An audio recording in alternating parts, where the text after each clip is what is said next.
अस्सलाम वालेकुम, मैं हूँ हसनैन। आप देख रहे हैं नया पाकिस्तान। आप देख सकते हैं ये पुलिस की गाड़ियाँ बनीगला पहुँची हुई हैं और ये अभी बनीगला के मैं ताज़ा तरीन मनाजर आपको नया पाकिस्तान से दिखा रहा हूँ। पुलिस की इतनी बारी नफरी बनीगला पहुँच चुकी है।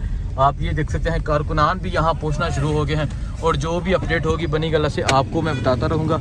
आप ये हालात हैं इमरान खान चौक के आगे से।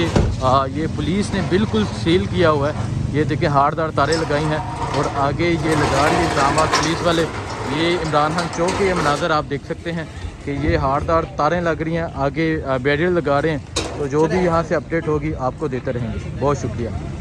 अस्सलाम वालेकुम, मैं हूँ हसनैन। आप देख रहे हैं नया पाकिस्तान। आप देख सकते हैं ये पुलिस की गाड़ियाँ बनीगला पहुँची हुई हैं और ये अभी बनीगला के मैं ताज़ा तरीन मनाजर आपको नया पाकिस्तान से दिखा रहा हूँ। पुलिस की इतनी बारी नफरी बनीगला पहुँच चुकी है। आप ये देख सकते हैं कारकुनान भी यहाँ पहुँचना शुरू हो गए हैं और जो भी अपडेट होगी बनीगला से आपको मैं बताता रहूँगा। आप ये हालात हैं इमरान खान चौक के आगे से। ये पुलिस ने बिल्कुल सील किया हुआ है। ये देखिए हारदार तारे लगाई हैं और आगे ये लगा रही है इस्लामाबाद पुलिस वाले।